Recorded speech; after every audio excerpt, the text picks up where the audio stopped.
Eu nunca consigo dormir bem em hotéis. Eu acho que isso é eufemismo. Eu nunca consigo dormir bem em geral, mas hotéis eram os piores.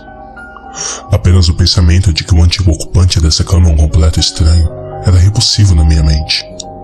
Mas não é sobre isso que eu realmente quero falar. Onde eu quero chegar é como essa falta de sono em hotéis mudou minha vida. Natal. Era Natal e nós estávamos passando num hotel de merda e não em família.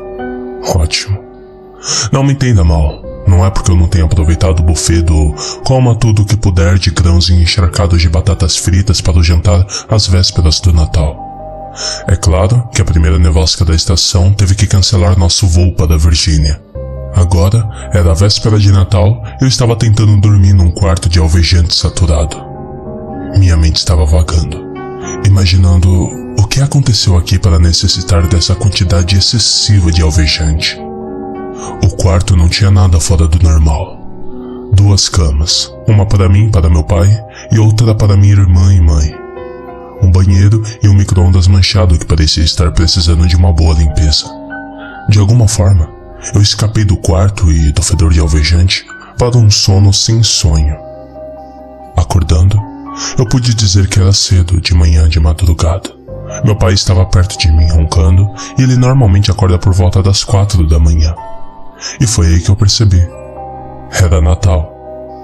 Eu estava prestes para sair dessa má sorte e arruinar meu feriado favorito. Olhando para o relógio sobre a cama para checar a hora, foi quando eu percebi. A silhueta de um homem, mais ou menos 1,80 m, do outro lado do quarto, encarando minha mãe dormindo. Ainda meio adormecido e pego pelo momento, eu não pude evitar de pensar no Papai Noel. Eu percebi o quão estúpido o pensamento era e o horror logo encheu minha cabeça. Eu sufoquei um guincho. Eu sabia que não podia deixar que ele me visse acordado, então, silenciosamente coloquei minha cabeça de volta fingindo dormir. Minha mente estava correndo. Alguém estava no meu quarto e eu não podia fazer nada. Eu sou uma magricela de 16 anos e esse homem parecia um boi. Eu imaginei se poderia acordar meu pai uma vez, mas sabia que não iria funcionar. Ele dormia como uma pedra. Um balde d'água não acordaria ele rápido o suficiente. Eu estava praticamente em lágrimas. Nunca me senti tão desesperado. Por uma segunda vez, eu sufoquei um grito. Ele estava perto de mim. Ele estava de pé, perto de mim. Eu pude sentir e ouvir sua respiração repulsiva em meu rosto. Cheirava como se ele estivesse comendo carne podre por uma semana sem escovar os dentes. Se ele não sabia que eu estava acordado, com certeza sabia agora, vendo que minha face se contorcia de medo. A respiração dele parou. Eu não podia evitar um suspiro de alívio. Eu teria me chutado, mas não teve a necessidade. Eu ouvi a porta do quarto se abrir e fechar. Eu saí da cama. Nada no quarto estava desarrumado e minha família ainda estava adormecida. Não, aquilo não poderia ter sido um sonho. Eu não poderia ter imaginado isso. Me sentindo mais acordado do que nunca, uma ideia horrível apareceu na minha cabeça. E antes que eu pudesse tirar isso da minha cabeça, eu já estava abrindo a porta. Olhando para fora para memorizar o número do quarto, eu vi um gigante X pintado com spray na minha porta. Tendo visto isto sem maior experiência, eu provavelmente teria pensado que era apenas uma brincadeira de crianças estúpidas. Eu sei melhor agora, mas não o suficiente para saber o que era isso. Meu coração falhou uma batida, e lá estava ele, virando a esquina no fim do corredor. Por que eu estou fazendo isso? Eu segui para o estacionamento. Ele não estava em lugar nenhum à vista. Em um momento, ele estava caminhando para fora da entrada e no outro havia sumido. Vendo quão frio era do lado de fora e com meu pijama fino como papel, eu voltei para a entrada. Não havia ninguém. Estranho. Eu podia jurar que normalmente tinha um porteiro noturno. A adrenalina tinha se esgotado. Percebi como estúpidas e precipitadas minhas ações foram. Ele poderia ter me matado. Eu me xinguei enquanto subia as escadas. Eu sabia que algo estava errado quando eu cheguei ao meu andar. A porta do meu quarto estava escancarada. Eu não havia deixado assim. Havia? Eu entrei e, depois de uma rápida procura pelo quarto, determinei que estava seguro. Minha família ainda estava dormindo. Eu tranquei a porta e voltei para a cama, apesar de não ter dormido pelo resto da noite. Eu ouvi meu pai se levantar e eventualmente minha mãe o seguiu, mas eu ainda fingi que estava dormindo. Algumas horas se passaram, meus pais acordaram e minha irmã também. Entramos no carro e voltamos para o aeroporto. Procurando na minha mala para pegar o iPod, me levou a achar algo que não estava lá no dia anterior. Um bilhete. Um bilhete que me assombra até hoje, que continha apenas essas 6 palavras: eu sabia que você estava acordado. Não faz 2 meses desde essa experiência no hotel. Eu ainda estou com medo pela minha vida, e isso piora todos os dias. Naquele Natal, aquele bilhete não foi o único. Foi apenas o primeiro. Todos os dias, quando eu acordo, eu encontro um novo bilhete. Seja lá o que aquilo for, ele faz questão de me vigiar todas as noites.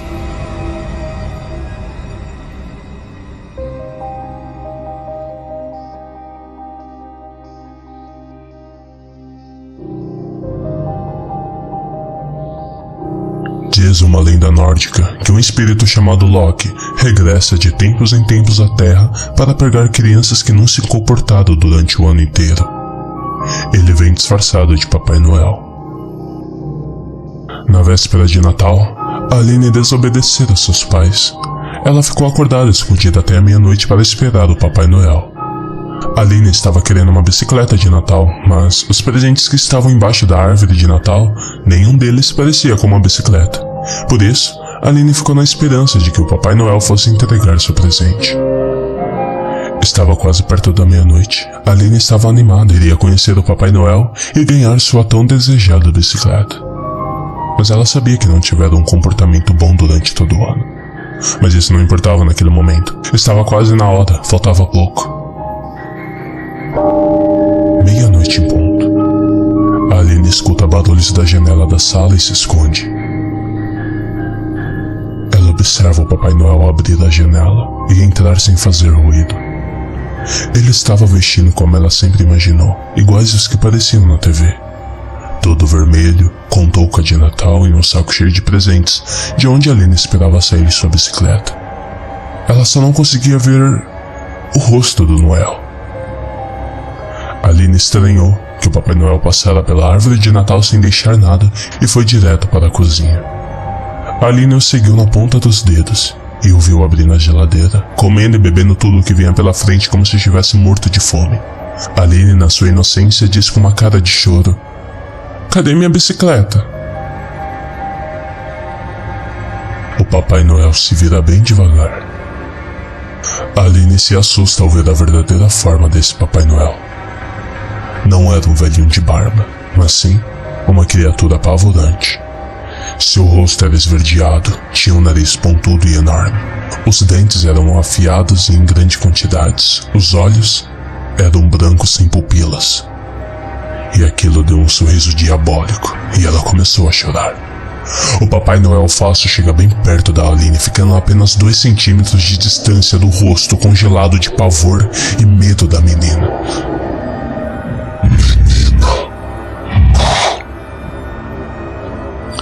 Ele abre a boca e suga a alma de Aline, colocando dentro do saco enquanto vê o corpo dela sem vida cair no chão. Ele pega um pouco de ketchup na geladeira e espalha no corpo de Aline para logo depois comê-la, só deixando os ossos de Aline no local. Numa rua próxima, na casa de João Augusto, de 10 anos, o Natal era um momento mágico. Seu pai e sua mãe faziam de tudo para o Natal dele ser fantástico. Iluminavam a casa toda por fora e por dentro, compravam árvores de Natal imensas e seu pai sempre se vestia de Papai Noel. Entrava pela janela e entregava os presentes à meia-noite. Tudo nesta véspera de Natal estava saindo perfeitamente como os planos da família. Casa toda iluminada, árvore toda enfeitada, e o pai, por volta das 11 horas, se veste como o Papai Noel e vai para a rua escondido para depois entrar na casa e deixar os presentes. O pai estava na rua terminando de se vestir e arrumando os presentes no saco do Papai Noel, quando outro Papai Noel aparece na sua frente. Mas não era um velhinho. Era verde. Tinha uma aparência horrorosa. Seus dentes ainda escorriam sangue de Aline. João Augusto e sua mãe estavam comendo, esperando o Papai Noel entrar pela janela e entregar os presentes, quando algo é jogado pela janela, quebrando o vidro. O corpo do pai fora jogado por alguém do lado de fora. Segundos depois, uma figura medonha vestida de Papai Noel entra pela janela com um sorriso assustador no rosto. Criança má. João e sua mãe saem correndo pro quarto, assustados, tentando fugir daquela criatura. O Papai Noel falso bate forte na porta tentando entrar. Silvia protege seu filho, mas a força da criatura derruba a porta. Criança má. Então, os olhos da mãe ficaram negros. Ela estava se agarrando ao filho. Então ela começou a apertá-lo cada vez mais e mais fortes, até que ela quebrou todos os ossos do corpo do menino. Então jogou o corpo sem vida do filho no chão. O falso Papai Noel se aproximou e sugou a alma da pobre criança para o saco de presentes, e depois desapareceu como uma fumaça. Os olhos da mãe voltou ao normal, e a primeira coisa que seus olhos viram foi o corpo estrangulado do filho, e depois seu marido ensanguentado que assistiu tudo. O pai se levantou e foi cambaleando, ainda com alguns cacos de vidro destacados em seu corpo. Ele cambaleou até o quarto e depois desceu para perto de sua esposa, que estava em lágrimas sem entender o que tinha acontecido com seu filho. O pai ainda vestia a roupa do bom velhinho. Ele trouxe de seu quarto sua pistola. A primeira bala foi cravada na cabeça da mãe. A segunda em sua própria cabeça. Ambos os tiros foram camuflados pelo fogo de artifício. Era meia-noite em ponto. Era Natal.